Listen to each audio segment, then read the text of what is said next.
है। लड़ीवार गुरबाणी शब्द विचार सतगुरु पातशाह जी की पवित्र बाणी विचों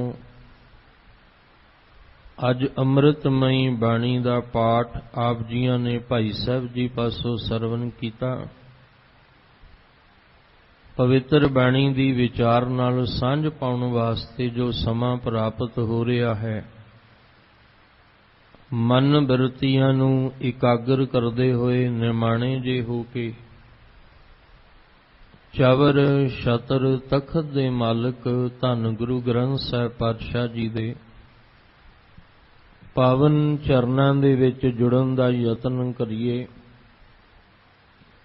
गुरु साहिब जी जो अमृतमयी बाणी दे द्वारा सानू मनुखी जीवां नूं समझाउणा चाहुंदे ने, एक मन एक चित हो के समझण दा यतन करिए जी।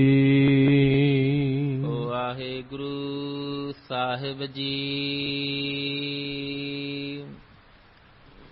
स्वइये श्री मुख वाक्य महला पंजवा। एक ओंकार सत गुर प्रसाद।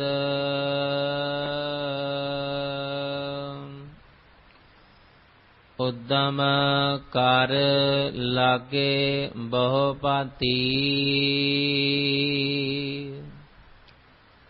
विचरह अनक शास्त्र बहु खटुआ।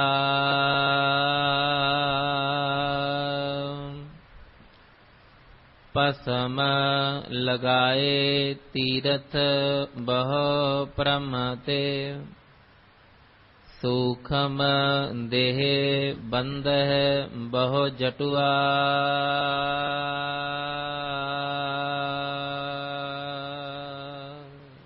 आप जी रोजाना इस अस्थान तो लड़ीवार गुरबाणी शब्द विचार दे नाल सांझ पाउंदे आ रहे हो। पंचम पातशाह धन धन गुरु अर्जन देव महाराज, शहीदां दे सरताज बाणी के बोहित सतगुरु जी दे मुखार बिंद तो उचारण कीती हुई पवित्र बाणी सवैये दे रूप विच, जिस विचों अज दा जो पाठ आप जी ने सरवण कीता, गुरु ग्रंथ साहिब महाराज जी दी पवित्र बाणी पावन अंग 1399 दे उपर सभाएमान है। गुरु पातशाह जी अमृत बाणी दे राही सानू निरंकार दे नाल जोड़दियां होयां इक्को ही मार्ग दसदे ने। वो मार्ग है परमेश्वर दे नाम दा अभ्यास, परमेश्वर दे नाम दी आराधना। और ये भी नहीं कि जिन्ने दिन उन्ने तरह की ही आराधना, जिन्ने महीने ने उन्ने तरह की ही आराधना। सानू इस भरम दे विच नहीं पाया। सानू तो इक्को गल समझाइए कि हर दिन, हर समय, हर टाइम, भावें वो दुख ते भावें वो सुख दा होवे, हर वक्त हर समय एक अकाल पुरख परमेश्वर दे नाम दी ही आराधना करनी है। पर दुनिया दी हालत असीं वेखांगे कि दुनिया दे विच रस्ते बहुत बन गए। अपना अपना पंथ दुनिया दे विच सबना ने चलाया। किसी ने जोगियां वाला, किसी ने सन्यासियां वाला, किसी ने फकीरां वाला, किसी ने त्यागी बन के, किसी ने सन्यासी बन के वखरे वखरे मार्ग जिहड़े सी वो चला दिते कि तुसीं साडे ढंग तरीके नाल इस मार्ग ते चलोगे तां कामयाबी मिलेगी। पर साहब जी कहते इस पासे तो इस मनुख ने उद्यम करके चलना तो कर लिया, पर उन्हें सोचिया नहीं, समझिया नहीं, विचारिया नहीं। सोच समझ विचारन ना करके हुण ये मंजिल ते मुकाम ते पहुँच नहीं पा रहा। इसलिए साहब कहते तुहानू गुरु के सिखो बहुतियां भरमां दे विच, बहुतियां चक्रां विच नहीं पाया जांदा। केवल ते केवल एक परमेश्वर दे नाम दा जाप करवाया जांदा है, एक नाम दे नाल जोड़िया जांदा है। एक दी टेक लैण लई आखिया, एक दा आसरा लैण लई आखिया, और एक दे नाम दा अभ्यास करन वास्ते आखिया, जां कह लो कि एक नूं ही समझण वास्ते सानू ये अमृतमई बाणी दा अभ्यास दिता है भी तू एक नूं समझ लै, और एक नूं समझण लई तैनूं हर दिन वखरे वखरे रूप विच वखरे वखरे नामां दा अभ्यास करन दी लोड़ नहीं। उहदे लई तैनूं कन्नां विच मुंदरां पाउण दी लोड़ नहीं, उहदे विच तैनूं तन ते विभूति मलण दी लोड़ नहीं, वरत रखण दी लोड़ नहीं, बाहरों हवन यज्ञ जिहड़े आ वो करन दी लोड़ नहीं। सिर्फ ते सिर्फ एक अकाल पुरख परमेश्वर नूं जानण वास्ते गुरु दे ज्ञान राहीं एक उहदे नाम दे अभ्यास दी लोड़ है। सुखमनी साहब जी दी बाणी पढ़दे सुणदे हो तुसीं। साहब कहंदे बहु शास्त्र बहु सिमरती, भिखै सर्व ढंढोला, पूजस नाही हर हरे, नानक नाम अमोल। सानू शास्त्रां दे मुताबक बड़ा कुछ करना सिखाया ते करवाया भी जा रहा है कि शास्त्रां दे मुताबक तुसीं हर दिन की करना है, किहड़े वाले पासे नूं मुख रख के तुसीं चलना है। शास्त्रां दे मुताबक सानू जिवें दसिया गया ते ये मनुख उवें उवें उद्यम करदा गया। अनंत तरीके दे नाल अनंत रूप विच इन्हें उद्यम कीता ते सी, पर कामयाब नहीं हो सकिया। इसलिए साहब जी कहंदे तुसीं अनंत तरीके दे नाल जिहड़ा उद्यम करदे हो वो तुहाडा बेकार है। तुसीं अपनी सियाणप नूं छड्ड के एक दा आसरा लैके उहदे नाम दा अभ्यास करो। तुहानूं वखरे वखरे तौर तरीके अपनाउण दी लोड़ नहीं। गुरु अर्जन देव महाराज जी ने सुखमनी साहब दी बाणी विच ही किरपा कीती। जिहड़ी असीं रोजाना बाणी दा अभ्यास करदे हां ना, ਜਿਹੜੇ ਤਾਂ रोज़ गुरु ग्रंथ साहब जी की बाणी का एक एक अंग दो दो अंग जिन्ना जिन्ना भी बाणी का अभ्यास करते ने, सहजे सहजे बाणी का पाठ करते ने, उन्होंने मुबारक है। पर तकरीबन जिहड़ा असीं रोजाना नितनेम करते हैं, सुखमनी साहब की बाणी पढ़ते हैं, रहरा साहब की बाणी पढ़ते हैं, सोहले की बाणी पढ़ते हैं, जिहड़ी साडी रोजाना बाणी साडे अभ्यास दे विच चलदी है, कम से कम आपां इनू समझ लईए। जदों कम से कम इन्नी को बाणी ही साडी समझ विच आ जाएगी तो सानू कोई वखरे वखरे उद्यम करन दी लोड़ नहीं, वखरे वखरे राह तुरन दी लोड़ नहीं, वखरे वखरे कर्म करन दी जरूरत नहीं पएगी। जिन्नी असीं रोजाना बाणी दा अभ्यास करदे हां, कम से कम जे सानू ओ बाणी दी समझ आ जाए। बहुतात विच अमृत बाणी दा अभ्यास नितनेम तो इलावा गुरु ग्रंथ साहब जी की बाणी का अभ्यास करने वाले भी बहुत ने। जिन्ना जिन्ना किसी कोल समा बनता मिलता है, कोई एक अंग रोज करता है, कोई दो, कोई चार, कोई 5। पर बहुतात दे विच असीं जिहड़ा है वो जिन्ना बाणी दा अभ्यास सवेरे शाम करदे हां उहनूं ही समझ लांगे तां फिर सानूं किसे भरम चक्कर विच पैण दी लोड़ नहीं।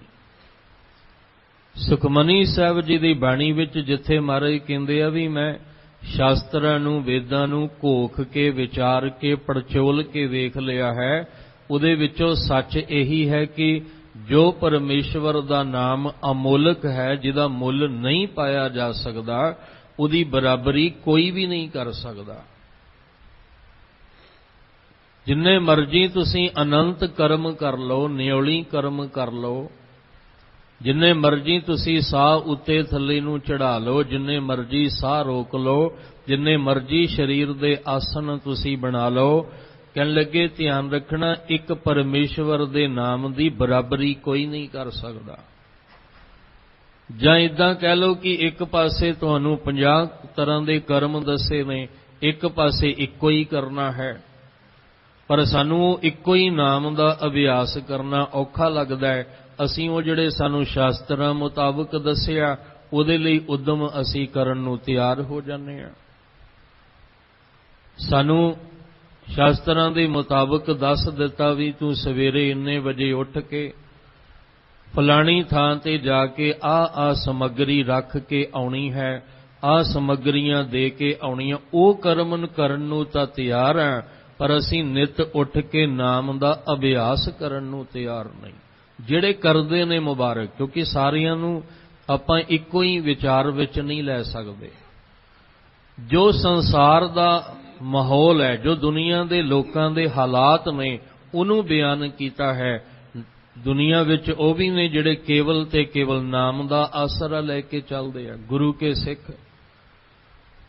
ਪਰ ਅਸੀਂ ਵੇਖ ਰਹੇ ਹਾਂ ਇਹਦੇ ਨਾਲ ਨਾਲ ਜਿੱਥੇ ਅੰਮ੍ਰਿਤ ਵੇਲੇ ਉੱਠ ਕੇ ਗੁਰੂ ਕਾ ਪਿਆਰਾ, ਗੁਰੂ ਕਾ ਸਿੱਖ ਇਸ਼ਨਾਨ ਕਰਕੇ ਰੱਬੀ ਬਾਣੀ ਦਾ ਅਭਿਆਸ ਕਰਦਾ ਹੈ ਜਾਂ ਸੰਗਤ ਵਿੱਚ ਆ ਕੇ ਜੁੜਦਾ ਹੈ, ਉੱਥੇ ਉਹ ਵੀ ਲੋਕ ਨੇ ਜਿਹੜੇ ਉੱਠ ਕੇ ਜਿਹੜੀ ਸ਼ਾਸਤਰਾਂ ਮੁਤਾਬਕ ਕਿਰਿਆ ਦੱਸੀ ਹੈ ਉਹ ਕਰਨ ਵਾਸਤੇ ਜਾਂਦੇ, ਪਰ ਸੰਗਤ ਨਹੀਂ ਹੁੰਦੀ, ਪਰਮਾਤਮਾ ਦੇ ਨਾਮ ਦਾ ਅਭਿਆਸ ਨਹੀਂ ਹੁੰਦਾ।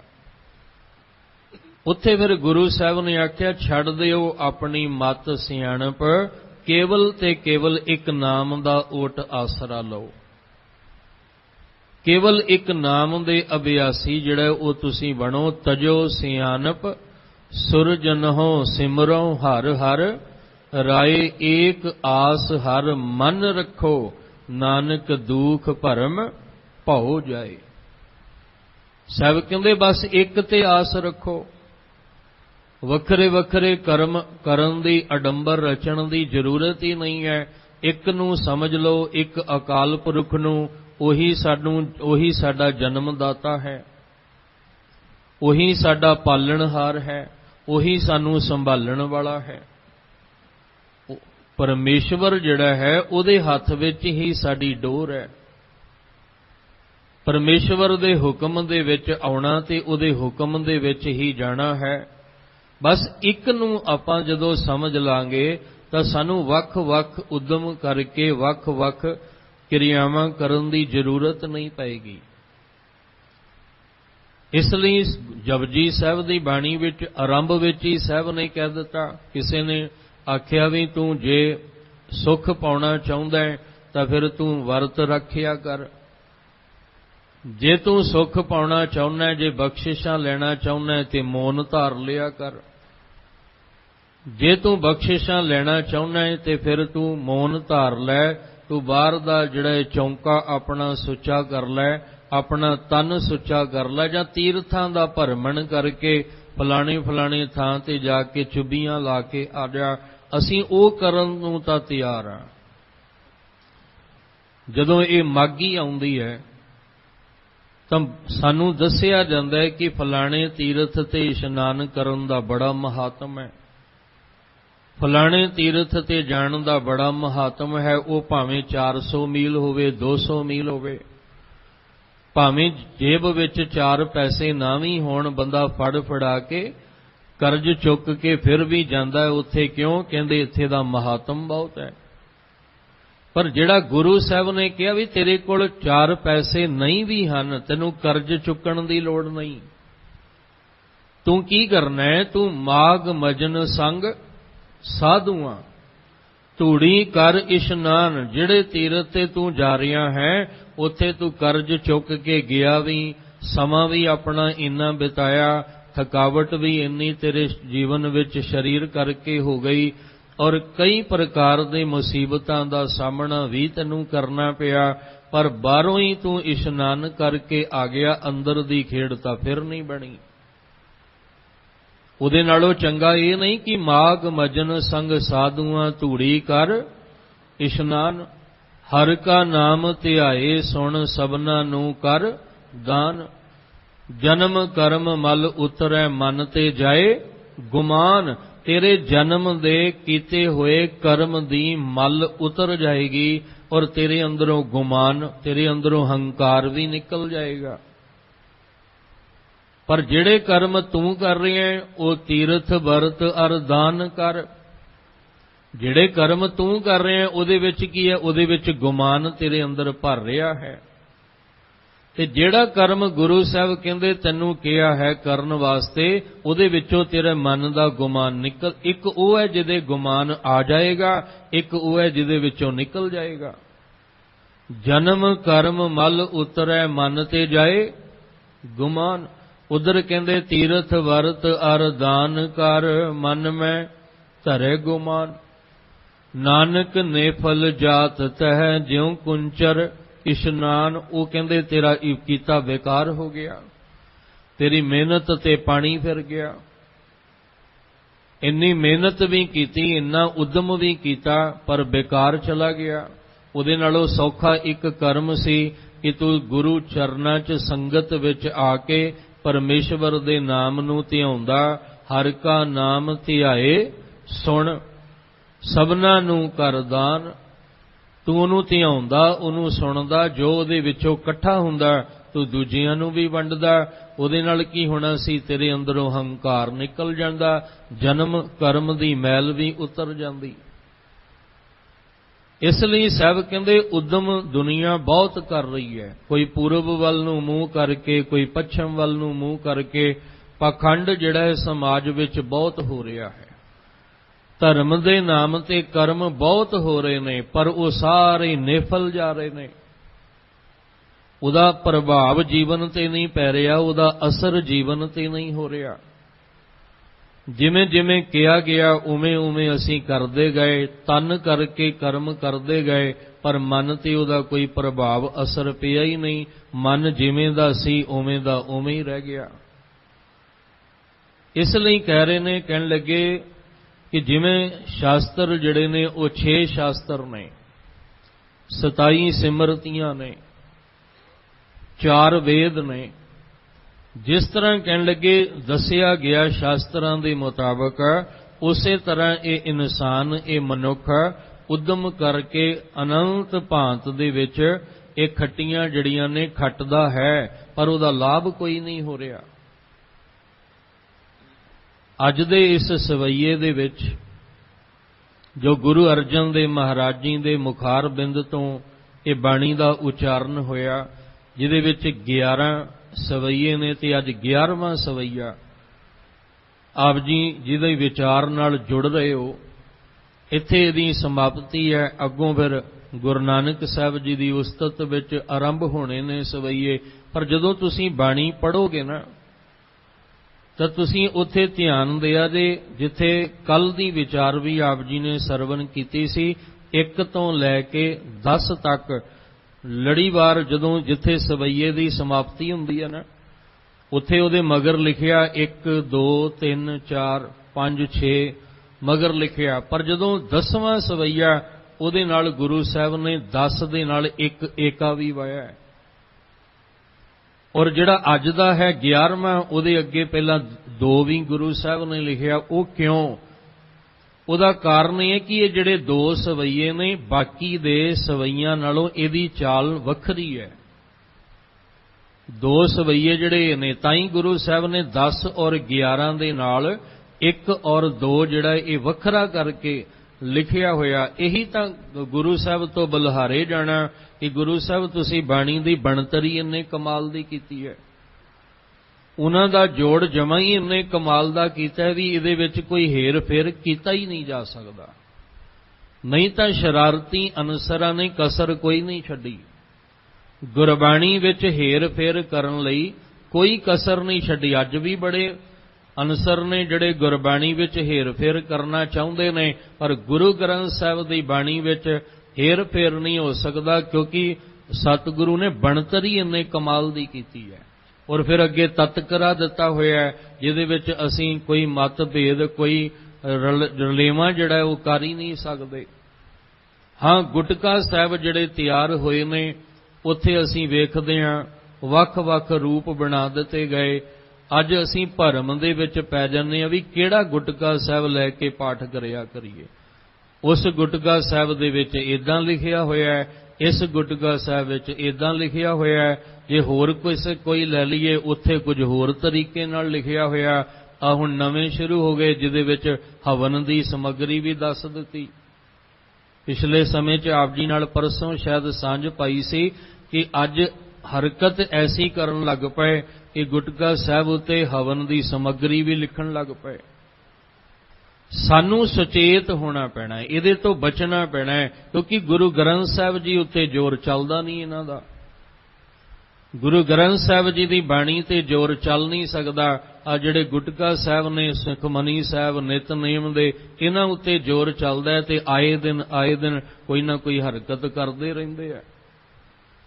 ਪਰ ਜੇ ਆਪਾਂ ਸੁਚੇਤ ਹੋਵਾਂਗੇ, ਪੁੱਛਿਆ ਸੀ ਨਾ ਭਾਈ ਗੁਰਦਾਸ ਜੀ ਨੂੰ, ਜਦੋਂ ਰਾਮਸਰ ਦੇ ਅਸਥਾਨ ਤੇ ਬੈਠ ਕੇ ਬਾਣੀ ਲਿਖਾਉਂਦੇ ਨੇ ਤੇ ਪੁੱਛਿਆ ਸੀ, ਪਤਾ ਲੱਗ ਜਾਂਦਾ ਇਹ ਖਸਮ ਦੀ ਬਾਣੀ ਹੈ। ਗੁਰੂ ਨਾਨਕ ਸਾਹਿਬ ਜੀ ਨੇ ਕਿਹਾ ਸੀ, ਜੈਸੀ ਮੈਂ ਆਵੇ ਖਸਮ ਕੀ ਬਾਣੀ, ਕਿ ਪਤਾ ਲੱਗ ਜਾਂਦਾ ਹੈ। ਤੇ ਭਾਈ ਸਾਹਿਬ ਨੇ ਕਿਹਾ ਸੀ, ਉਹ ਇਸਤਰੀ ਕਾਦੀ ਜਿਹੜੇ ਆਪਣੇ ਪਤੀ ਦੀ ਆਵਾਜ਼ ਹੀ ਨਾ ਪਛਾਣੇ। ਉਹ ਇਸਤਰੀ, ਉਹ ਸੁਹਾਗਣ ਇਸਤਰੀ ਹੀ ਕਾਦੀ ਹੈ ਜਿਹਨੂੰ ਆਪਣੇ ਪਤੀ ਦੀ ਆਵਾਜ਼ ਹੀ ਪਛਾਣ ਵਿੱਚ ਨਹੀਂ ਆਉਂਦੀ। ਅਸੀਂ ਗੁਰੂ ਕੇ ਸਿੱਖ ਹੀ ਕਾਦੇ ਹਾਂ ਫਿਰ, ਜੇ ਸਾਨੂੰ ਗੁਰਬਾਣੀ ਦੀ ਸਮਝ ਨਹੀਂ। ਅਸੀਂ ਗੁਰੂ ਕੇ ਸਿੱਖ ਤੇ ਤਾਂ ਨਾ ਵੀ ਜੇ ਸਾਨੂੰ ਗੁਰਬਾਣੀ ਦੀ ਸਮਝ ਹੋਵੇ, ਗੁਰਬਾਣੀ ਦੀ ਪਰਖ ਹੋਵੇ, ਤੇ ਉਹ ਤਾਂ ਹੋਏਗੀ ਜੇ ਆਪਾਂ ਗੁਰਬਾਣੀ ਦਾ ਅਭਿਆਸ ਕਰਦੇ ਹੋਵਾਂਗੇ, ਗੁਰਬਾਣੀ ਦਾ ਪਾਠ ਆਪ ਖੁਦ ਕਰਦੇ ਹੋਵਾਂਗੇ ਗੁਰੂ ਸਾਹਿਬ ਦੀ ਹਜ਼ੂਰੀ ਵਿੱਚ, ਤੇ ਸਾਨੂੰ ਪਤਾ ਹੋਏਗਾ ਕਿ ਕਿੱਥੇ ਆ ਬਾਣੀ ਦੇ ਵਿੱਚ ਕਿੱਥੇ ਆ ਕੇ ਕੌਣ ਰਲਾ ਕਰਨਾ ਚਾਹੁੰਦਾ ਹੈ, ਮਿਲਾਵਟ ਕਰਨਾ ਚਾਹੁੰਦਾ ਹੈ। ਜੇ ਅਸੀਂ ਗੁਰੂ ਦੇ ਸਿੱਖਾਂ ਤੇ ਸਾਨੂੰ ਗੁਰੂ ਦਾ ਗਿਆਨ ਹੋਏਗਾ, ਜਿਵੇਂ ਇੱਕ ਇਸਤਰੀ ਨੂੰ ਆਪਣੇ ਪਤੀ ਦੇ ਆਵਾਜ਼ ਦੀ ਪਛਾਣ ਹੁੰਦੀ ਹੈ। ਵਾਹਿਗੁਰੂ ਮਿਹਰ ਕਰਨ ਸਾਡੇ ਤੁਹਾਡੇ ਉੱਪਰ। ਇੱਥੇ ਜ਼ਿਕਰ ਕਰ ਰਿਹਾ ਸੀ ਕਿ ਏਕਾ ਔਰ 11ਵੇਂ ਸਵਈਏ ਵਿੱਚ ਅੱਗੇ ਸਾਹਿਬ ਨੇ 2 ਪਾ ਦਿੱਤਾ, ਔਰ 1-2 ਇਹ ਕਿਉਂ ਪਾਇਆ? ਕਿਉਂਕਿ ਇਹਨਾਂ ਦੋਵਾਂ ਸਵਈਆਂ ਦੀ ਚਾਲ ਵੱਖਰੀ ਹੈ। ਇੱਥੇ ਫਿਰ ਗੁਰੂ ਸਾਹਿਬ ਕਹਿੰਦੇ, ਉਦਮ ਕਰ ਲਾਗੇ ਬਹੁ ਭਾਂਤੀ, ਬਹੁ ਭਾਂਤੀ ਵੱਖ-ਵੱਖ ਤਰੀਕੇ ਦੇ ਨਾਲ ਵਿੱਚ ਰਹਿ ਅਨੇਕ ਸ਼ਾਸਤਰ ਬਹੁ ਖਟੂਆ। ਖਟੂਆ ਦਾ ਅਰਥ ਹੈ ਜਿਵੇਂ ਖੱਟ 6 ਨੂੰ ਕਹਿੰਦੇ ਆ, ਜਿਹੜੇ 6 ਸ਼ਾਸਤਰ ਇਹਨਾਂ ਨੂੰ ਦੱਸਦੇ ਨੇ, ਇਹ ਉਦਮ ਕਰਕੇ ਦੁਨੀਆ ਦੇ ਲੋਕ, ਇਹ ਮਨੁੱਖ, ਇਹ ਪ੍ਰਾਣੀ ਜਿਹੜਾ ਹੈ ਆਇਆ ਤੇ ਉਦਮ ਹੋਰ ਕਰਨ ਸੀ ਪਰ ਕਰ ਹੋਰ ਰਿਹਾ ਹੈ। ਇਹਨੇ ਕਰਮ ਹੋਰ ਕਰਨਾ ਸੀ ਪਰ ਕਰ ਹੋਰ ਰਿਹਾ ਹੈ, ਕਿਉਂਕਿ ਇਹਨੂੰ ਗਿਆਨ ਹੀ ਉਦਾਂ ਦਾ ਦੇ ਦਿੱਤਾ ਗਿਆ। ਹੁਣ ਜਿੱਦਾਂ ਦਾ ਗਿਆਨ ਮਿਲੇਗਾ, ਅਵਸਥਾ ਵੀ ਉਦਾਂ ਦੀ ਹੋਏਗੀ ਤੇ ਮਾਰਗ ਵੀ ਉਸ ਤਰ੍ਹਾਂ ਦਾ ਹੋਏਗਾ, ਸੰਗਤ ਵੀ ਉਸ ਤਰ੍ਹਾਂ ਦੀ ਹੋਏਗੀ, ਸੋਚ ਵਿਚਾਰ ਵੀ ਉਸੇ ਤਰ੍ਹਾਂ ਦੀ ਹੋਏਗੀ। ਕਹਿਣ ਲੱਗੇ, ਉਦਮ ਕਰ ਲਾਗੇ ਬਹੁ ਭਾਂਤੀ, ਦੁਨੀਆ ਦੇ ਲੋਕ, ਦੁਨੀਆ ਦੇ ਪ੍ਰਾਣੀ ਅਨੰਤ ਪ੍ਰਕਾਰ ਦੇ ਵਿੱਚ ਉਦਮ ਕਰਨ ਵਿੱਚ ਲੱਗੇ ਹੋਏ ਨੇ, ਔਰ ਇਹ ਜਿਹੜਾ ਇਹ ਸੰਸਾਰ ਦੇ ਵਿੱਚ ਵਿਚਰ ਰਹੇ ਨੇ, ਪਰ ਸ਼ਾਸਤਰਾਂ ਦੇ ਮੁਤਾਬਕ। ਜਿਹੜੀ ਖੱਟੀ ਇਹ ਖੱਟ ਰਹੇ ਨੇ, ਖਟੂਆ ਦਾ ਅਰਥ 6 ਵੀ ਕਰ ਸਕਦੇ ਹਾਂ ਆਪਾਂ, ਕਿਉਂਕਿ ਸ਼ਾਸਤਰ ਨਾਲ ਜੋੜਨਾ, ਤੇ ਜੇ ਖਟੂਆ ਦਾ ਅਰਥ ਅਸੀਂ ਖੱਟੀ ਵੀ ਕਰ ਸਕਦੇ ਹਾਂ, ਜੋ ਇਹਾਂ ਖਾਟ ਚਲੋ ਹਰ ਲਾਹਾ, ਆਗੇ ਬਸਨ ਸੋਇਲਾ। ਪ੍ਰਾਣੀ ਤੂੰ ਆਇਆ ਲਾਹਾ ਲੈਣ।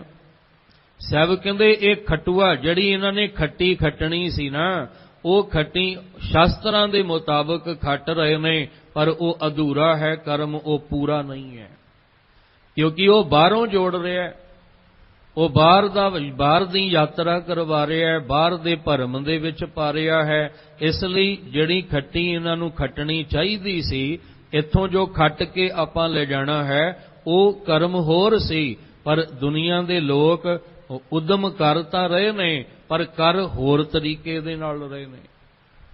ਜਿਵੇਂ ਜਿਵੇਂ ਇਹਨਾਂ ਨੂੰ ਇਹ ਸ਼ਾਸਤਰਾਂ ਦੇ ਮੁਤਾਬਕ ਦੱਸਿਆ ਗਿਆ। ਜੇ ਗੁਰੂ ਨਾਨਕ ਸਾਹਿਬ ਜੀ ਨੇ ਜ਼ਿਕਰ ਕੀਤਾ ਹੋਇਆ ਹੈ ਆਪ ਜੀ ਦੇ ਨਾਲ, ਜੇ ਗੁਰੂ ਨਾਨਕ ਸਾਹਿਬ ਜੀ ਨੇ ਸੁਲਤਾਨਪੁਰ ਹੱਟੀ ਤੇ ਬੈਠ ਕੇ ਸੌਦਾ ਤੋਲਿਆ ਤੇ ਗੁਰੂ ਸਾਹਿਬ ਨੇ ਨਾਲ ਨਾਲ ਸੁਚੇਤ ਕੀਤਾ ਕਿ ਬਾਹਰ ਦਾ ਸੌਦਾ ਲੈ ਕੇ ਜਾਣ ਵਾਲਿਆ, ਅੰਦਰ ਦੀ ਖੱਟੀ ਜਿਹੜੀ ਖੱਟਣ ਆਇਆ ਉਹ ਵੀ ਸੌਦਾ ਲੈ ਕੇ ਜਾ। ਤੇ ਸੌਦਾ ਲੈਣ ਵਾਲਾ ਬੜਾ ਹੈਰਾਨ ਹੁੰਦਾ ਸੀ ਵੀ ਮੈਂ ਤੇ ਘਰੋਂ ਸੋਚ ਕੇ ਆਇਆ ਵੀ ਆ ਸੌਦਾ ਦੁਕਾਨ ਤੋਂ ਬਾਬੇ ਨਾਨਕ ਦੀ ਹੱਟੀ ਤੋਂ ਖਰੀਦ ਕੇ ਲਿਆਉਣਾ, ਪਰ ਇੱਥੇ ਤਾਂ ਬਾਬਾ ਨਾਨਕ ਜੀ ਕਹਿੰਦੇ ਇੱਕ ਸੌਦਾ ਹੋਰ ਵੀ ਹੈ। ਇਹ ਜਿਹੜਾ ਤੂੰ ਲੈਣ ਆਇਆ ਇਹ ਤੇ ਤਨ ਦਾ ਸੌਦਾ ਹੈ, ਇਹ ਤੇ ਸਰੀਰ ਦੀ ਖੁਰਾਕ ਹੈ। ਜਿਹੜਾ ਸੌਦਾ ਇੱਕ ਤੈਨੂੰ ਦੇਣਾ ਹੈ ਨਾ ਖਰਾ ਸੌਦਾ, ਉਹ ਤੇਰੀ ਰੂਹ ਦੀ ਖੁਰਾਕ ਹੈ, ਉਹ ਤੇਰਾ ਅਸਲ ਖੱਟੀ ਤੂੰ ਉਹ ਖੱਟਣ ਵਾਸਤੇ ਆਇਆ। ਇਹ ਬਾਹਰ ਦਾ ਸੌਦਾ ਤੇ ਤਾਂ ਇਹ ਤੇਰਾ ਸਰੀਰ ਚੱਲਦਾ ਰਵੇ, ਇਹ ਤੁਰਦਾ ਫਿਰਦਾ ਰਵੇ, ਸਹੀ ਸਲਾਮਤ ਰਵੇ, ਪਰ ਜਿਹੜੀ ਅਸਲ ਖੱਟੀ ਹੈ ਉਹ ਤਾਂ ਤੂੰ ਜਿੰਦ ਕਰਕੇ ਖੱਟਣ ਆਇਆ ਹੈ।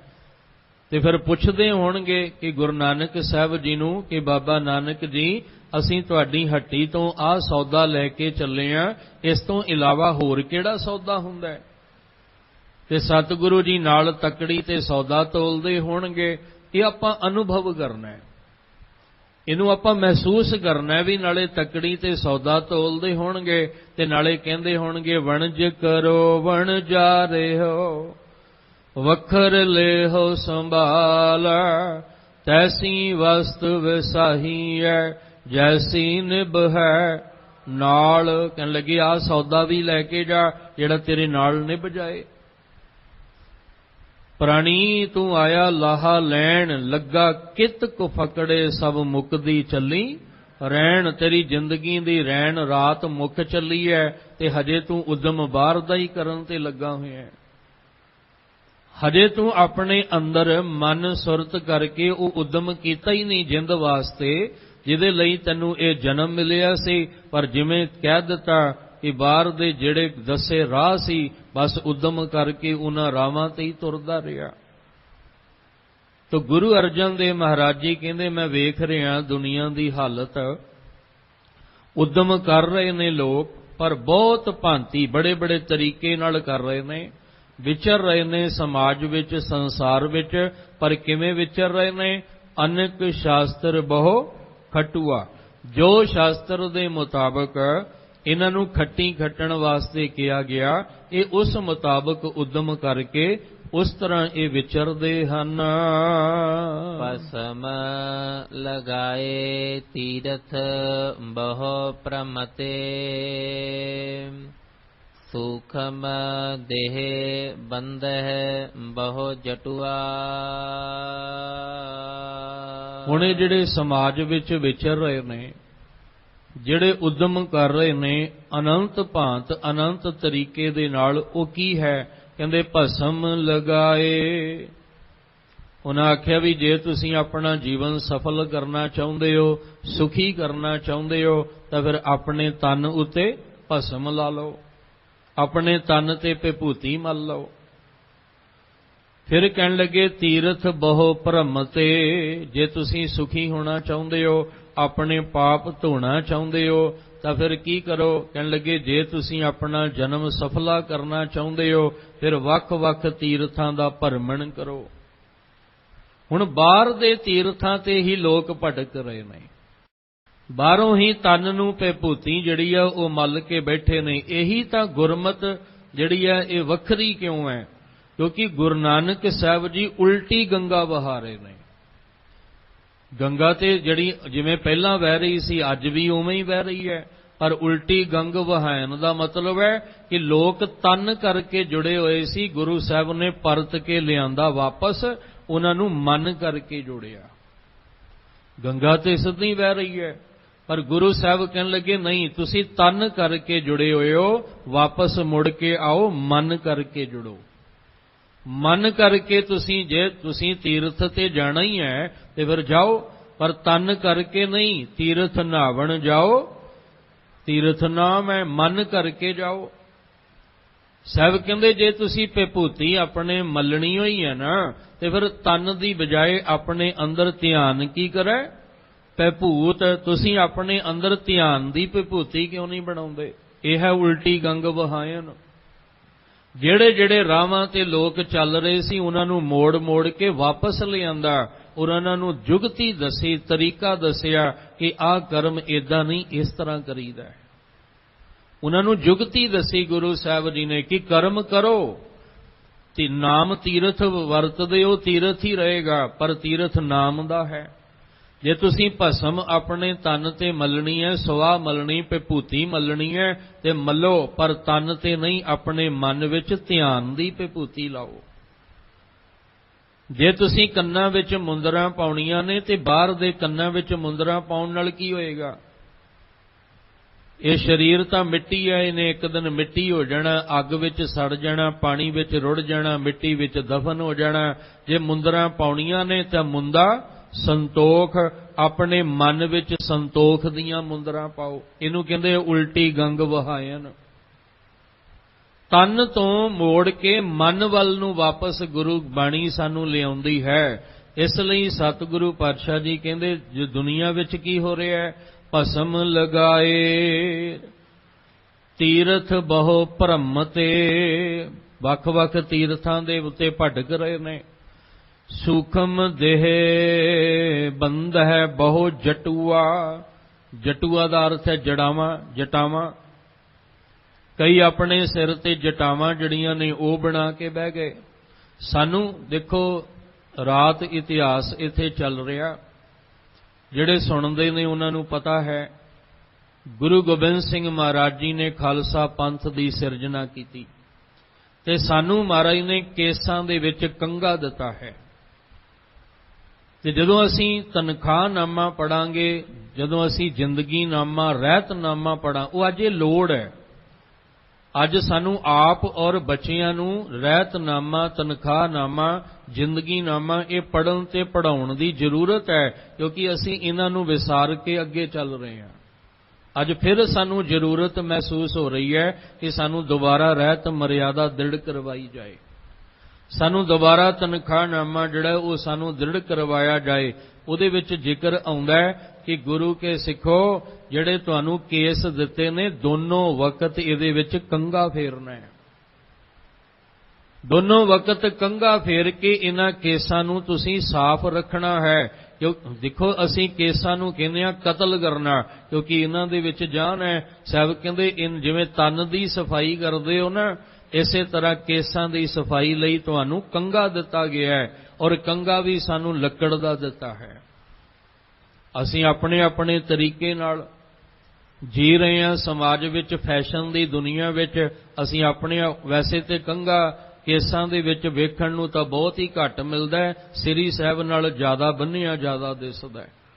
ਪਰ ਜਿਹੜੀ ਚੀਜ਼ ਜਿੱਥੇ ਹੈ ਉਹਨੂੰ ਉੱਥੇ ਰੱਖੀਏ, ਜਿਹੜੀ ਚੀਜ਼ ਜਿੱਥੇ ਜਿਸ ਵਾਸਤੇ ਹੈ ਉਹਨੂੰ ਉਸ ਵਾਸਤੇ ਹੀ ਇਸਤੇਮਾਲ ਕਰੀਏ। ਪਰ ਸਾਨੂੰ ਕਿਹਾ ਕੋਈ ਲੋੜ ਨਹੀਂ, ਸ੍ਰੀ ਸਾਹਿਬ ਨਾਲ ਧਾਗਾ ਲੈ ਕੇ ਤੇ ਛੋਟਾ ਜਿਹਾ ਕੰਘਾ, ਬਿਲਕੁਲ ਛੋਟਾ ਜਿਹਾ, ਨਾ ਉਹ ਦਾੜੇ ਤੇ ਫਿਰੇ ਤੇ ਨਾ ਉਹ ਸਿਰ ਦੇ ਵਿੱਚ ਕੇਸਾਂ ਵਿੱਚ ਫਿਰੇ, ਬਸ ਉਹਦੇ 'ਚ ਛੇਕ ਕਰ ਦਿੱਤਾ ਤੇ ਡੋਰੀ ਲਾ ਕੇ ਸ੍ਰੀ ਸਾਹਿਬ ਨਾਲ ਪੱਕਾ ਹੀ ਬੰਨ੍ਹ ਦਿਓ, ਮੁੜ ਕੇ ਲੋੜ ਹੀ ਨਹੀਂ। ਤੇ ਫਿਰ ਉਹ ਰੱਖਿਆ ਨਾ ਰੱਖਿਆ ਇੱਕ ਬਰਾਬਰ ਹੈ।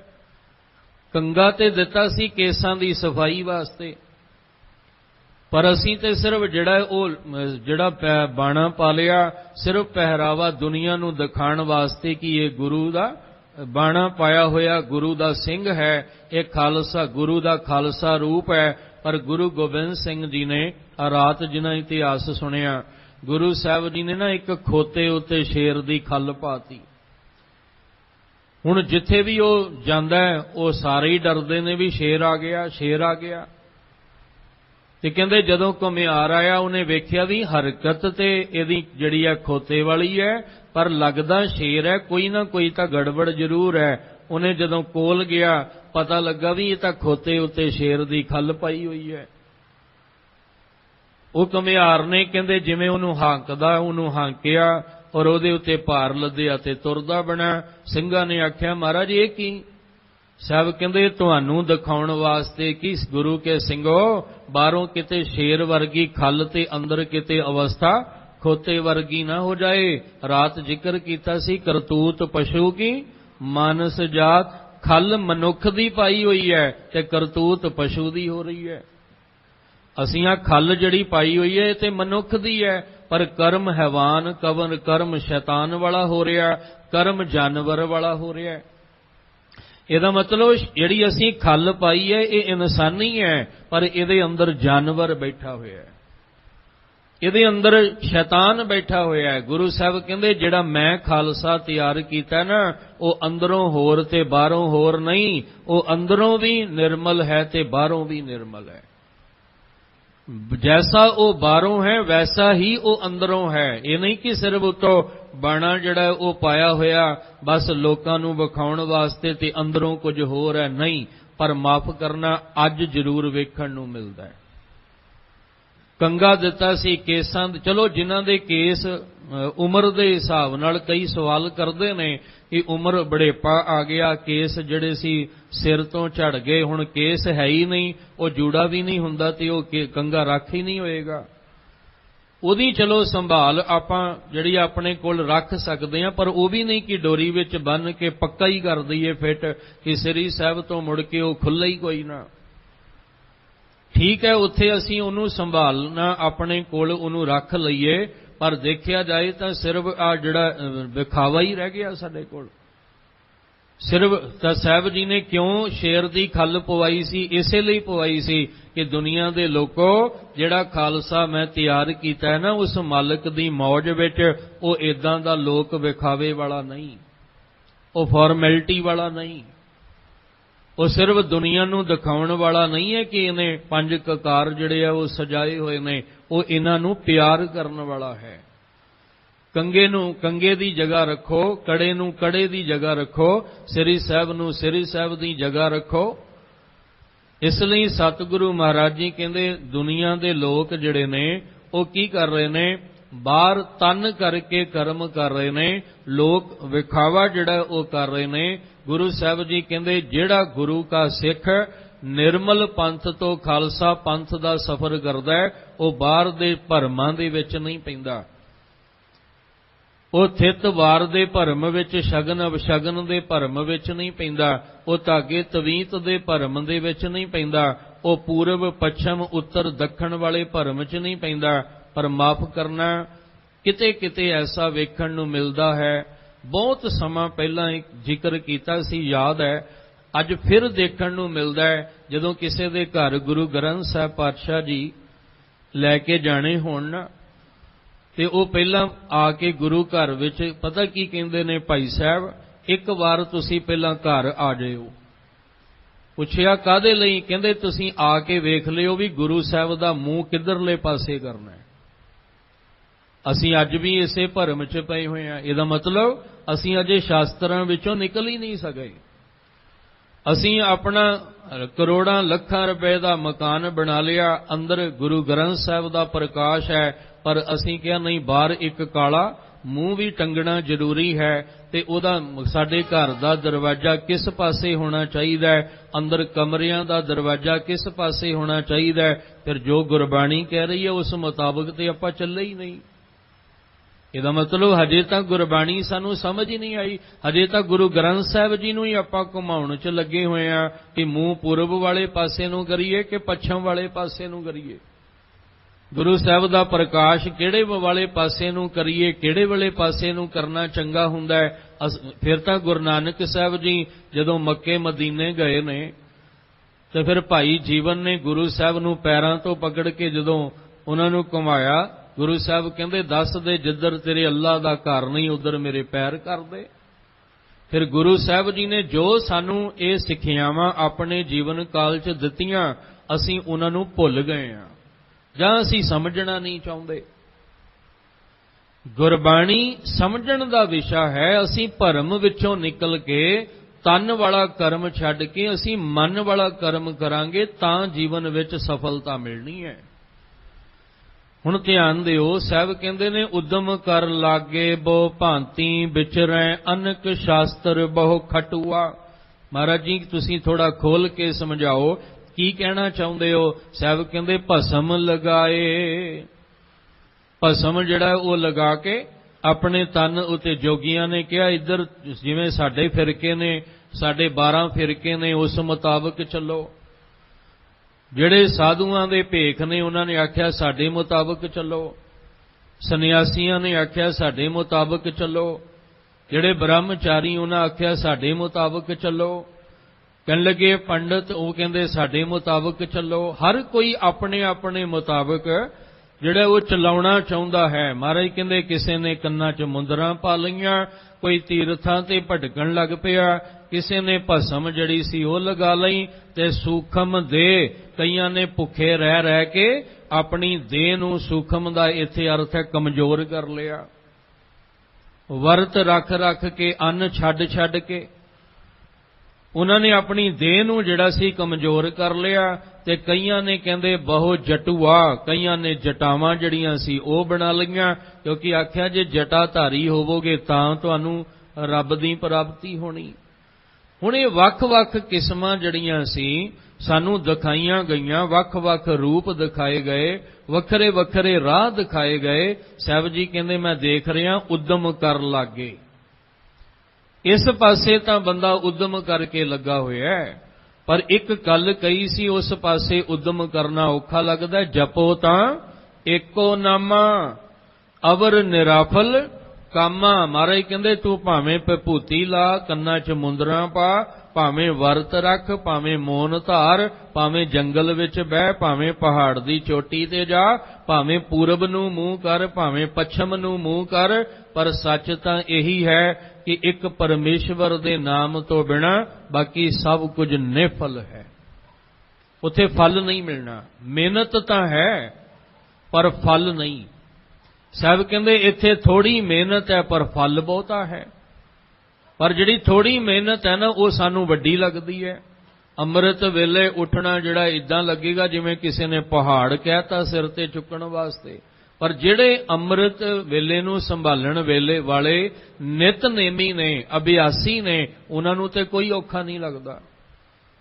ਉਹਨਾਂ ਲਈ ਤੇ ਇਹ ਬੜਾ, ਉਹਨਾਂ ਨੂੰ ਭਾਵਨਾ ਨਾਲ ਅੰਮ੍ਰਿਤ ਵੇਲਾ ਸੰਭਾਲਦੇ, ਨਾਮ ਬਾਣੀ ਨਾਲ ਜੁੜਦੇ ਨੇ, ਪਰ ਬਹੁਤਾਤ ਵਿੱਚ ਵੇਖਾਂਗੇ ਤੇ ਔਖਾ ਲੱਗਦਾ ਹੈ। ਆ ਸਾਡੀ ਅਜੋਕੀ ਪੀੜ੍ਹੀ ਗੁੰਮਰਾਹ ਹੋ ਰਹੀ ਹੈ। ਉਹਨਾਂ ਨੂੰ ਆਖਿਆ ਤੁਸੀਂ ਆਹ ਕਰਮ ਕਰੋ, ਉਹ ਤਾਂ ਕਰ ਲੇਗੀ, ਪਰ ਉਹ ਸੰਗਤ ਵਿੱਚ ਬੈਠ ਕੇ ਨਾਮ ਦਾ ਅਭਿਆਸ ਨਹੀਂ ਕਰ ਸਕੇਗੀ। ਕਿਉਂਕਿ ਅੱਜ ਅਸੀਂ ਆਪਣੇ ਸਮਾਜ ਨੂੰ ਡਿਜੀਟਲ ਬਣਾਉਣਾ ਚਾਹੁੰਦੇ ਹਾਂ। ਤੇ ਅੱਜ ਕੀ ਹੈ? ਅੱਜ ਪਹਿਲਾਂ ਹੁੰਦਾ ਸੀ ਜਨਮ ਪੱਤਰੀਆਂ 'ਚੋਂ ਗੁੰਮਰਾਹ ਕੀਤਾ ਜਾਂਦਾ ਸੀ, ਹੁਣ ਇੰਟਰਨੈਟ ਰਾਹੀਂ ਕੀਤਾ ਜਾ ਰਿਹਾ ਹੈ, ਹੁਣ ਟੈਲੀਵਿਜ਼ਨਾਂ ਰਾਹੀਂ ਕੀਤਾ ਜਾ ਰਿਹਾ ਹੈ, ਹੁਣ ਮੋਬਾਈਲ ਫੋਨਾਂ ਦੇ ਰਾਹੀਂ ਕੀਤਾ ਜਾ ਰਿਹਾ ਹੈ। ਅਸੀਂ ਗੁੰਮਰਾਹ ਤੇ ਅੱਜ ਵੀ ਹੋ ਰਹੇ ਹਾਂ। ਆਪਣੇ ਅਸਲ ਰਾਹ ਤੋਂ ਭਟਕ ਤੇ ਅਸੀਂ ਅੱਜ ਵੀ ਰਹੇ ਹਾਂ। ਉਹਨਾਂ ਨੇ ਆਪਣਾ ਤਰੀਕਾ ਬਦਲ ਲਿਆ, ਕਿਉਂਕਿ ਪਹਿਲੇ ਲੋਕ ਉਸ ਤਰ੍ਹਾਂ ਦੇ ਸੀ, ਅੱਜ ਸਮਾਂ ਹੋਰ ਹੈ। ਉਹਨਾਂ ਨੇ ਆਪਣਾ ਤੌਰ ਤਰੀਕਾ ਬਦਲ ਲਿਆ, ਪਰ ਲੋਕ ਤਾਂ ਉਹਨਾਂ ਨਾਲ ਵੀ ਜੁੜੇ ਹੋਏ ਨੇ। ਇਸ ਲਈ ਗੁਰੂ ਅਰਜਨ ਦੇਵ ਮਹਾਰਾਜ ਜੀ ਕਹਿ ਰਹੇ ਨੇ, ਦੇਖੋ ਬਾਣੀ ਨਹੀਂ ਬਦਲਦੀ। ਇੱਕ ਗੱਲ ਧਿਆਨ 'ਚ ਰੱਖਿਓ, ਜੋ ਗੁਰੂ ਨਾਨਕ ਸਾਹਿਬ ਨੇ ਆਪਣੇ ਵੇਲੇ ਸਮੇਂ ਸਮਝਾਇਆ ਉਹੀ ਗੁਰੂ ਗੋਬਿੰਦ ਸਿੰਘ ਜੀ ਤੱਕ ਸਮਝਾਇਆ। ਅੱਜ ਵੀ ਗੁਰੂ ਗ੍ਰੰਥ ਸਾਹਿਬ ਦੀ ਬਾਣੀ ਵਿੱਚ ਉਹੀ ਸਮਝਾਇਆ ਜਾ ਰਿਹਾ ਹੈ। ਭਾਵੇਂ 100 ਸਾਲ ਹੋਰ ਲੰਘ ਜਾਣ, 200 ਸਾਲ, ਹਜ਼ਾਰਾਂ ਸਾਲ ਲੰਘ ਜਾਣ, ਗੁਰਬਾਣੀ ਜੋ ਅੱਜ ਸਮਝਾ ਰਹੀ ਹੈ, ਗੁਰਬਾਣੀ ਨੇ ਉਦੋਂ ਵੀ ਉਹੀ ਸਮਝਾਉਣਾ ਹੈ। ਇਸ ਲਈ ਸਾਹਿਬ ਜੀ ਕਹਿੰਦੇ ਆ ਕਈਆਂ ਨੇ ਵਰਤ ਰੱਖ ਕੇ ਕਮਜ਼ੋਰ ਕਰ ਲਿਆ ਸਰੀਰ, ਕਈ ਭਸਮ ਲਾ ਕੇ ਬੈਠੇ ਰਹੇ, ਕਈ ਤੀਰਥਾਂ ਤੇ ਭਟਕਦੇ ਰਹਿੰਦੇ ਹਨ। ਬਿਨ ਹਰ ਭਜਨ ਸਗਲ ਦੁਖ ਪਾਵਤ, ਜਿਉ ਪ੍ਰੇਮ ਬੜਾਏ ਸੂਤ ਕੇ ਹਟੁਆ। ਗੁਰੂ ਅਰਜਨ ਦੇਵ ਮਹਾਰਾਜ ਜੀ ਕਹਿੰਦੇ ਬਿਨ ਹਰ ਭਜਨ, ਉਹਦੇ ਹਰੀ ਦੇ ਭਜਨ ਬੰਦਗੀ ਤੋਂ ਬਿਨਾਂ, ਉਹਦੇ ਨਾਮ ਸਿਮਰਨ ਤੋਂ ਬਿਨਾਂ, ਸਗਲ ਦੁੱਖ ਪਾਵਤ, ਸਾਰੇ ਹੀ ਦੁੱਖ ਪਾ ਰਹੇ ਨੇ। ਜਿਹੜਾ ਤਨ ਤੇ ਭਸਮ ਮਲ ਕੇ ਬੈਠਾ ਉਹ ਵੀ ਦੁੱਖ ਪਾ ਰਿਹਾ, ਜਿਹੜਾ ਵਰਤ ਰੱਖ ਕੇ ਬੈਠਾ ਅੰਨ ਛੱਡ ਕੇ ਉਹ ਵੀ ਦੁੱਖ ਪਾ ਰਿਹਾ, ਜਿਹੜਾ ਮੌਨ ਧਾਰ ਕੇ ਬੈਠਾ ਉਹ ਵੀ ਜਿਹੜਾ ਦੁੱਖ ਪਾ ਰਿਹਾ, ਜਿਹੜਾ ਬਾਹਰ ਤੀਰਥਾਂ ਦਾ ਭਰਮਣ ਕਰਦਾ ਪਿਆ ਉਹ ਵੀ ਕਹਿੰਦੇ ਦੁੱਖ ਜਿਹੜਾ ਉਹ ਪਾ ਰਿਹਾ ਹੈ। ਕਿਉਂ? ਕਿਉਂਕਿ ਹਰੀ ਦੇ ਨਾਮ ਤੋਂ ਬਿਨਾਂ ਸੁੱਖ ਕਿੱਥੇ ਸੀ? ਸਾਹਿਬ ਕਹਿੰਦੇ ਸੁੱਖ ਨਹੀਂ ਰਹੇ। ਉਹਦੇ ਪਰਮੇਸ਼ਵਰ ਦੇ ਨਾਮ ਤੋਂ ਬਿਨਾਂ ਸੁੱਖ ਕਿਤੇ ਵੀ ਤੁਹਾਨੂੰ ਨਹੀਂ ਮਿਲਣਾ। ਜਿੰਨੇ ਮਰਜ਼ੀ ਕਰਮ ਆਪਾਂ ਕਰ ਲਈਏ, ਜੇ ਸੁੱਖ ਲੈਣਾ ਹੈ ਤਾਂ ਜੋ ਸੁੱਖ ਕੋ ਚਾਹੇ ਸਦਾ ਸ਼ਰਨ ਰਾਮ ਕੀ ਲੈ। ਜੇ ਸੁੱਖ ਮਿਲਣਾ ਤੇ ਉਹਦੇ ਨਾਮ ਦੇ ਅਭਿਆਸ ਵਿੱਚੋਂ ਮਿਲਣਾ ਹੈ। ਸੁੱਖ ਪਰਮਾਤਮਾ ਦੇ ਨਾਮ ਵਿੱਚ ਹੈ, ਕਰਮ ਕਾਂਡਾਂ ਦੇ ਵਿੱਚ ਨਹੀਂ। ਉੱਥੇ ਤਾਂ ਦੁੱਖ ਵਧੇਗਾ, ਘਟੇਗਾ ਨਹੀਂ। ਇਸ ਲਈ ਸਾਹਿਬ ਕਹਿੰਦੇ ਬਿਨ ਹਰ ਭਜਨ ਸਗਲ ਦੁੱਖ ਪਾਵਤ। ਪੁੱਛਿਆ ਕਿਵੇਂ? ਉਦਾਹਰਨ ਦੇ ਕੇ ਸਮਝਾਓ। ਕਹਿੰਦੇ ਜਿਉਂ ਦਾ ਮਤਲਬ ਹੈ ਉਦਾਹਰਨ ਦੇ ਕੇ ਸਮਝਾਇਆ। ਜਿਉਂ ਪ੍ਰੇਮ ਵਢਾਏ ਸੂਤ ਕੇ ਹਟੂਆ।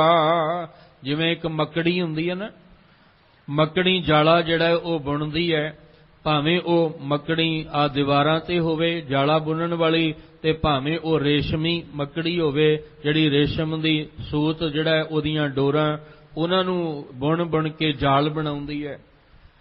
ਕਹਿਣ ਲੱਗੇ ਮੱਕੜੀ ਜਿਹੜਾ ਵੀ ਜਾਲਾ ਬਣਾਉਂਦੀ, ਭਾਵੇਂ ਉਹ ਰੇਸ਼ਮੀ ਹੋਵੇ ਤੇ ਭਾਵੇਂ ਉਹ ਆਮ ਹੋਵੇ, ਪਰ ਜਿਹੜਾ ਜਾਲ ਬਣਾਉਂਦੀ ਹੈ ਨਾ, ਉਹ ਉਹਦੇ ਨਾਲ ਹੀ ਮੋਹ ਪਾ ਕੇ ਤੇ ਉਸੇ ਜਾਲ ਵਿੱਚ ਫਸ ਜਾਂਦੀ ਹੈ।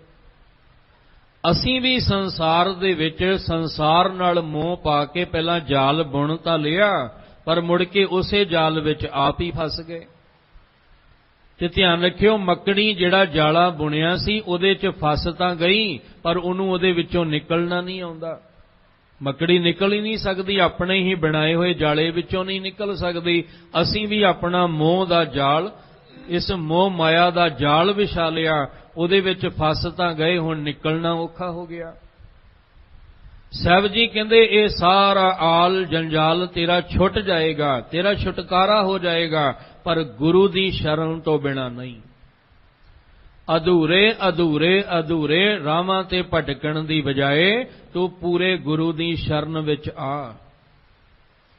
ਆਪਣੇ ਮਨ ਨੂੰ ਇੱਕ ਆਵਾਜ਼ ਦਿਓ, ਮੇਰੇ ਮਨ ਸਾਧ ਸ਼ਰਨ ਛੁਟਕਾਰਾ।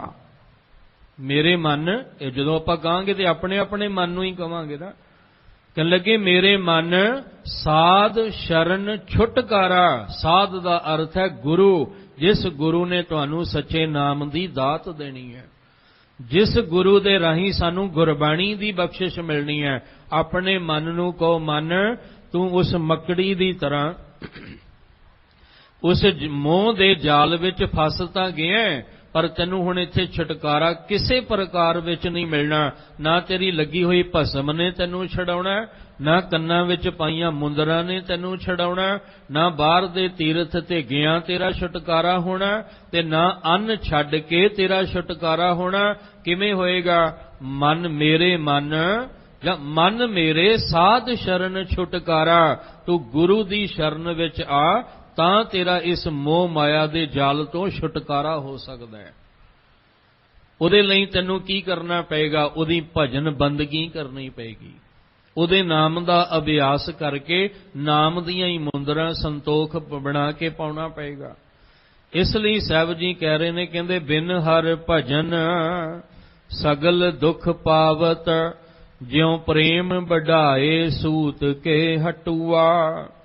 ਜਿਸ ਤਰ੍ਹਾਂ ਇੱਕ ਮੱਕੜੀ ਸੂਤ ਦੇ ਤੰਦਾਂ ਦੇ ਘਰ ਵਿੱਚ ਫਸ ਜਾਂਦੀ ਹੈ, ਇਸੇ ਤਰ੍ਹਾਂ ਅਸੀਂ ਵੀ ਆ ਕਰਮ ਕਾਂਡ ਦਾ ਜਾਲ ਵਿਛਾ ਤਾਂ ਲੈਂਦੇ ਹਾਂ, ਮੁੜ ਕੇ ਉਸ ਕਰਮ ਕਾਂਡ ਚੋਂ ਨਿਕਲਣਾ ਸਾਡੇ ਲਈ ਔਖਾ ਹੋ ਜਾਂਦਾ ਹੈ।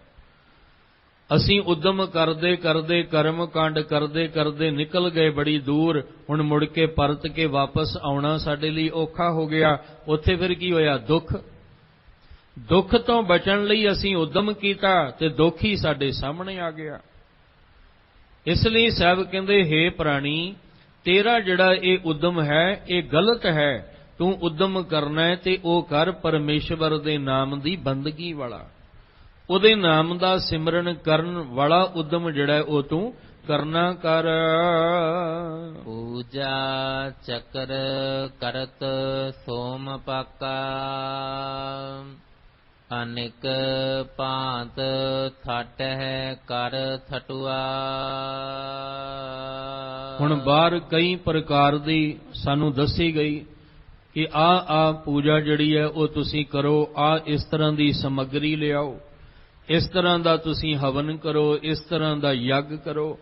फिर बेनती करां हथ जोड़ के, अज सानू गुमराह करन वास्ते नितनेम दे गुटका साहिब विच सानू इस तरह के हवन यज्ञ करन लई समग्री लिख के दे दिती गई है, छाप के। वो भरम च ना पै जिओ किते भी, ये तां नितनेम दे गुटके विच लिखिया होया है कि आ समग्री जिहड़ी है तुहाडे हवन वास्ते है। ये ना होवे भी इधरों नितनेम दा गुटका जपजी साहिब दा पाठ करदे होवो ते उधरों समग्री लिया के हवन करना शुरू कर दिओ। सानू अज गुमराह करन वास्ते, सानू गुरु घर नालों गुरमत नालों तोड़न वास्ते किसे शरारती अनसर ने गुटका साहिब छाप के उहदे पहले अंग ते उत्ते ही ये समग्री सारी लिख के सानू भुलेखे विच पाउण वास्ते वो वंड दिते गए ने ते किसे उस चक्कर च ना पै जाओ। जागरता दी लोड़ है, जागो। रोज कहा जाता है भी जिवें चौकीदार होका दिंदा ना भी जागदे रहो, ते गुरु साहब ने सानू भी अपने घर दा चौकीदार रख के चौकीदारी दी ड्यूटी दिती है भी जगाओ, आप भी जागो ते दूजियां नू भी जगाओ। हुण चौकीदार जे आप ही सौ गया ते दूजे नू कौन जगाएगा? असीं महल्ले च चौकीदार रखिया भी तू सारे महल्ले विच गेड़ा लाउणा है ते सचेत रहना, ध्यान रखना है, ते वो आप ही एक साइड ते सौ गया ते फिर रखवाली कौन करेगा? इसलिए सानू भी जागण दी लोड़ है, तुहानू भी जागण दी लोड़ है। आपां सारे ही जिहड़े वो रल मिल के जदों जागांगे तां फिर कोई सानू इस तरह दा डर खतरा नहीं रहेगा। साहब जी कहंदे हुण शास्त्रां दे मुताबक की कीता गया, पूजा वख-वख तरह की समग्री दे के ते दस दिता फलानी थां ते आ पूजा करा लो, फलानी थां ते आ करवा लो। सानू ना गुरु ग्रंथ साहिब पातशाह जी की बाणी भी जिहड़ी है वो साडी वंड दिती गई। जे तुहाडी फैक्टरी का काम नहीं चलदा ते आ करा लो, जे तुहाडे घर विच किसी ने कर दिता ते आ पाठ करा लो, जे तुहाडे कोई धी पुत्र नहीं हुंदा तां गुरु ग्रंथ साहिब विचों आ पाठ करा लो। पर जदों गुरु अर्जन देव पातशाह ने यह पावन बाणी इकत्र की ते नाल लिखिया सी किते, जे किसी नूं पता होवे ते जरूर दस के जाया जे।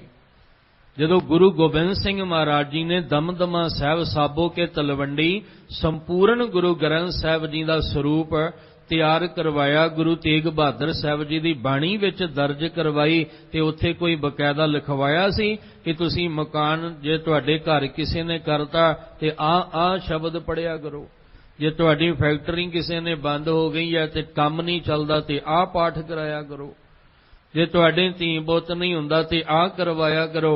असीं की कीता, असीं इस तरह दे रूप रेखा बना के गुरबाणी वंड के रख दिती। असीं गुरबाणी नूं ही वंड के रख दिता ते फिर जिहड़ी गल गुरु साहब कर रहे ने उहदे विच ते फिर की फर्क रह गया? बस इत्थे ही असीं जागृत होना सी। महाराज कहंदे पूजा चक्कर करत सोम पाका। चक्कर दा अर्थ की हुंदा? निशान। साडे अज ठीक है शौक जिहड़े ने वो हुंदे ने, पर शौक इन्ने भी ना होण कि सिर्फ विखावे दा ही रह जाए। कईयां ने अपने डोलियां ते बाबा दीप सिंह जी की फोटो बनाई हुंदी है, कईयां ने खंडा बनाया हुंदा है, कईयां ने आ डोलियां उत्ते एक ओंकार जिहड़ा लिखाया हुंदा है, पर एक ओंकार दा मतलब पुछो ते पता ही नहीं। बाबा दीप सिंह दी फोटो तां अपनी जिहड़ी है वो बना लई डोलियां दे उत्ते, पर उन्हां दी कमाई किन्नी सी उस पासे देखांगे ते रत्ती भर भी अंदर कमाई नहीं। असीं वो चिन्ह तां बना लए, धर्म दे चिन्ह भी बना लए, ते साहब कहंदे जिहड़ी गल तो वरजिया सी अज गुरु के सिखा तू भी उही कर्म करन लग पिया। वख-वख तरह दी पूजा समग्रियां। चक्कर दा अर्थ है निशान, धर्म दे निशान, धर्म दे चिन्ह अपने उत्ते बनाउण लग पिया। करत सोम पाका। पाका दा अर्थ हुंदा पाक साल दा मतलब हुंदा रसोई घर जिथे भोजन बनाया जांदा है। कहंदे सोम पाका दा अर्थ है कि आप जिहड़े आ वो भोजन तैयार करके उहनूं चौंके नूं सवार के ते वो सुचमता रखदा है कि मैं अपने चौंके नूं सवारिया ते हुण कोई भी नीवीं जात वाले दा परछावां नहीं पैना चाहिदा। ਜਾਂ ਜਿਵੇਂ ਕਿਸੇ ਨੇ ਕਿਹਾ ਕਿ ਤੁਸੀਂ ਅੱਜ ਦੇ ਦਿਨ ਰੋਟ ਬਣਾਓ, ਰੋਟ ਬਣਾ ਕੇ ਫਲਾਣੀ ਥਾਂ ਤੇ ਦੇ ਕੇ ਆਓ, ਉਸ ਤਰ੍ਹਾਂ ਦਾ ਕਰਮ ਕਰਨ ਲੱਗ ਪਿਆ। ਸਾਹਿਬ ਕਹਿੰਦੇ ਹੋ ਕੀ ਰਿਹਾ ਹੈ? ਪੂਜਾ ਚੱਕਰ ਕਰਤ ਸੋਮ ਪਾਕਾ ਅਨਕ ਭਾਂਤ। ਤੇ ਪਹਿਲੀ ਪੰਕਤੀ ਵਿੱਚ ਵੀ ਸਾਹਿਬ ਨੇ ਕਿਹਾ ਸੀ ਕਿ ਉਦਮ ਕਰ ਲਾਗੇ ਬਹੁ ਭਾਂਤੀ, ਤੇ ਅਖੀਰਲੀ ਪੰਕਤੀ ਵਿੱਚ ਵੀ ਗੁਰੂ ਸਾਹਿਬ ਕਹਿ ਰਹੇ ਨੇ, ਕਹਿੰਦੇ ਅਨਕ ਭਾਂਤ ਥਾਟੈ ਕਰ ਥਟੂਆ।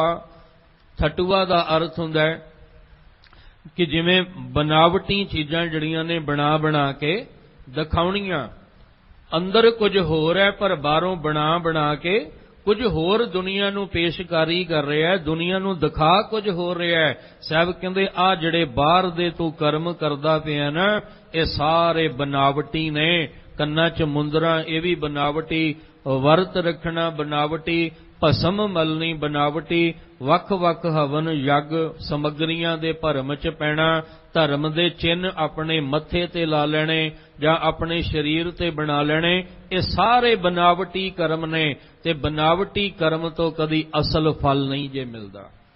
ਤੁਸੀਂ ਆ ਬੂਟਾ ਲਾ ਦਿਓ, ਉਹਦੇ ਤੇ ਬਨਾਵਟੀ ਫਲ ਜਿਹੜੇ ਨੇ ਫੁੱਲ ਲੱਗੇ ਹੋਣ, ਤੇ ਬਨਾਵਟੀ ਫੁੱਲਾਂ ਵਿੱਚੋਂ ਕਦੇ ਖੁਸ਼ਬੂ ਆਈ?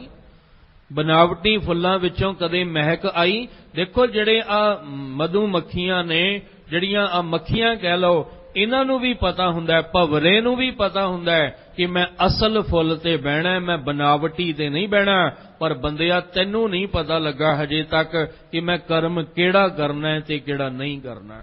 ਬੰਦਾ ਬਨਾਵਟੀ ਕਰਮ ਬਾਹਰ ਦੇ ਕਰਨ ਲਈ ਉਦਮ ਕਰਦਾ ਹੈ, ਬੜਾ ਉਦਮ ਕਰਦਾ ਹੈ, ਦਿਨ ਰਾਤ ਭੱਜਿਆ ਫਿਰਦਾ ਹੈ, ਪਰ ਜਿਹੜਾ ਅਸਲ ਕਰਮ ਇਹਨੂੰ ਕਰਨ ਲਈ ਕਿਹਾ ਸੀ ਉੱਥੇ ਆਲਸੀ ਹੋ ਜਾਂਦਾ ਹੈ, ਉੱਥੇ ਮਨ ਢਾਹ ਢੇਰੀ ਹੋ ਕੇ ਬਹਿ ਜਾਂਦਾ ਹੈ। ਪਰ ਸਾਹਿਬ ਕਹਿੰਦੇ ਧਿਆਨ ਰੱਖਿਓ, ਬਿਨ ਹਰ ਭਜਨ ਸਗਲ ਦੁੱਖ ਪਾਵਤ। ਜੇ ਤੁਸੀਂ ਭਜਨ ਬੰਦਗੀ ਨਹੀਂ ਕਰੋਗੇ ਨਾ, ਜੇ ਤੁਸੀਂ ਨਾਮ ਦਾ ਅਭਿਆਸ ਨਹੀਂ ਕਰੋਗੇ, ਤਾਂ ਦੁੱਖ ਤੁਹਾਡਾ ਸੁੱਖ ਵਿੱਚ ਕਦੇ ਨਹੀਂ ਬਦਲੇਗਾ। ਉਹਦੇ ਲਈ ਤੁਹਾਨੂੰ ਨਾਮ ਦਾ ਅਭਿਆਸੀ ਹੋਣਾ ਹੀ ਪਏਗਾ। ਬਾਰ-ਬਾਰ ਗੁਰੂ ਗ੍ਰੰਥ ਸਾਹਿਬ ਜੀ ਦੀ ਬਾਣੀ ਵਿੱਚ ਇੱਕੋ ਗੱਲ ਸਾਨੂੰ ਜਿਹੜਾ ਉਹਦੇ ਵੱਲ ਧਿਆਨ ਦਿਵਾਇਆ ਗਿਆ, ਜਪੋ ਤਾਂ ਏਕੋ ਨਾਮਾ ਅਵਰ ਨਿਰਾਫਲ ਕਾਮਾ ਅਵਰ ਕਾਜ ਤੇਰੇ ਕਿਤੇ ਨਾ ਕਾਮ ਮਿਲ ਸਾਧ ਸੰਗਤ ਭਜ ਕੇਵਲ ਨਾਮ। ਸਾਨੂੰ ਇੰਨਾ ਸੌਖਾ ਤਰੀਕਾ ਦਿੱਤਾ ਹੈ, ਵੱਖ-ਵੱਖ ਰਾਹਾਂ ਤੇ ਭਟਕਣ ਦੀ ਬਜਾਏ ਆਪਾਂ ਗੁਰੂ ਸਾਹਿਬ ਦੇ ਦਰ ਤੇ ਆਈਏ, ਆ ਕੇ ਜਿਹੜੀ ਸੱਚੀ ਬਾਣੀ ਹੈ, ਪਰਮੇਸ਼ਵਰ ਦਾ ਸੱਚਾ ਨਾਮ ਹੈ, ਉਹਦਾ ਅਭਿਆਸ ਮਨ ਦੇ ਤਲ ਤੇ ਕਰਾਂਗੇ ਤਾਂ ਸਾਡੇ ਜੀਵਨ ਵਿੱਚ ਸੁੱਖ ਆਨੰਦ ਖੁਸ਼ੀਆਂ ਖੇੜਾ ਸਾਨੂੰ ਇਹ ਦਾਤਾਂ ਦੀ ਪ੍ਰਾਪਤੀ ਹੋ ਜਾਏਗੀ। ਸਾਹਿਬ ਤਾਂ ਰੋਜ਼ ਕਹਿੰਦੇ ਨੇ, ਸਾਥ ਨਾ ਚੱਲੈ ਬਿਨ ਭਜਨ ਵਿਖਿਆ ਸਗਲੀ ਛਾਰ, ਹਰ ਹਰ ਨਾਮ ਕਮਾਵਣਾ ਨਾਨਕ ਇਹ ਧਨ ਸਾਰ। ਨਾਮ ਦੀ ਮੰਗ ਜਿਹੜੀ ਹੈ, ਮੰਗ ਕੇ ਉਹਨੂੰ ਹਿਰਦੇ ਵਿੱਚ ਵਸਾ ਲਈਏ, ਕਿਉਂਕਿ ਨਾਮ ਨੇ ਹੀ ਸਾਡੇ ਜੀਵਨ ਨੂੰ ਸਫਲ ਕਰਨਾ ਹੈ ਤੇ ਨਿਰੰਕਾਰ ਦੇ ਨਾਲ ਸਾਨੂੰ ਮਿਲਾਉਣਾ ਹੈ। ਉਸ ਨਾਮ ਦੀ ਮੰਗ ਆਪਾਂ ਮੰਗ ਲਈਏ। ਗੁਰੂ ਸਾਹਿਬ ਜੀ ਕਿਰਪਾ ਕਰਨ। ਆਪਣਾ ਨਾਮ ਦੇਹੋ, ਆਪਣਾ ਨਾਮ ਦੇਹੋ,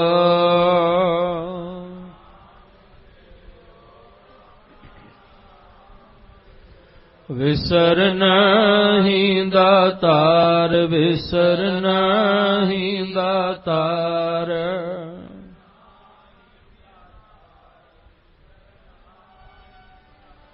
ਆਪਣਾ ਨਾਮ ਦੇਹੋ, ਆਪਣਾ ਨਾਮ ਦੇਹੋ,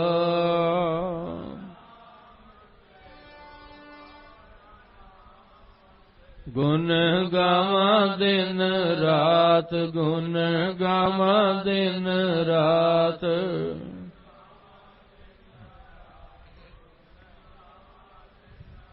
ਨਾਨਕ ਚਾਉਏ ਹੋ, ਨਾਨਕ ਚਾਉਏ ਹੋ।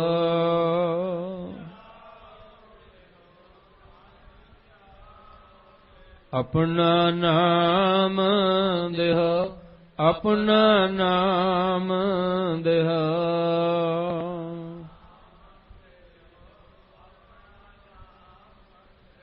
ਸਤਿਗੁਰੂ ਜੀ ਨੇ ਜੋ ਅੰਮ੍ਰਿਤਮਈ ਬਾਣੀ ਵਿੱਚ ਸਾਨੂੰ ਸਮਝਾਉਣ ਦਾ ਯਤਨ ਕੀਤਾ ਹੈ, ਇੱਕ ਮਨ ਇੱਕ ਚਿੱਤ ਹੋ ਕੇ ਸੱਚੀ ਧੁਰਕੀ ਬਾਣੀ ਦੇ ਨਾਲ ਜੁੜ ਜਾਈਏ, ਜਿਹਦੇ ਨਾਲ ਲੋਕ ਸੁਖੀਏ ਪਰਲੋਕ ਸੁਹੇਲੇ।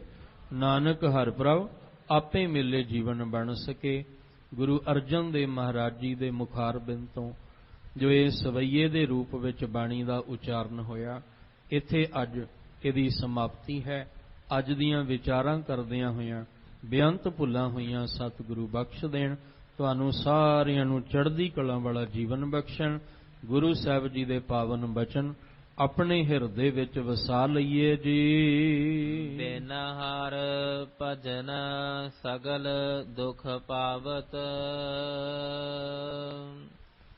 ਜਿਉ ਪ੍ਰੇਮ ਬੜਾਏ ਸੂਤ ਕੇ ਹਟੁਆ। ਪੂਜਾ ਚੱਕਰ ਕਰਤ ਸੋਮ ਪਾਕਾ, ਅਨੇਕ ਭਾਂਤ ਥਟ ਹੈ ਕਰ ਥਟੁਆ।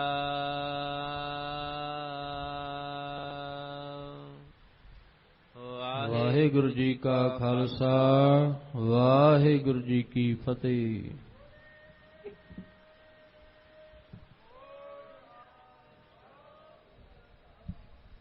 ਰਾਮ ਕਲੀ ਮਹੱਲਾ ਤੀਜਾ। ਆਨੰਦ ਇੱਕ ਓੰਕਾਰ ਸਤ ਗੁਰ ਪ੍ਰਸਾਦ। ਆਨੰਦ ਭਇਆ ਮੇਰੀ ਮਾਏ, ਸਤਿਗੁਰੂ ਮੈਂ ਪਾਇਆ। ਸਤਿਗੁਰ ਤਾਂ ਪਾਇਆ ਸਹਿਜ ਸੇਤੀ, ਮਨ ਵਜੀਆਂ ਵਾਧਾਈਆਂ। ਰਾਗ ਰਤਨ ਪਰਵਾਰ ਪਰੀਆਂ, ਸ਼ਬਦ ਗਾਵਣ ਆਈਆਂ। ਸ਼ਬਦੋ ਤਾਂ ਗਾਵੋ ਹਰੀ ਕੇਰਾ, ਮਨ ਜਿਨੀ ਵਸਾਇਆ। ਕਹਿ ਨਾਨਕ ਆਨੰਦ ਹੋਆ, ਸਤਿਗੁਰੂ ਮੈਂ ਪਾਇਆ। ਏ ਮਨ ਮੇਰਿਆ ਤੂੰ ਸਦਾ ਰਹੋ ਹਰ ਨਾਲੇ, ਹਰ ਨਾਲ ਰਹੋ।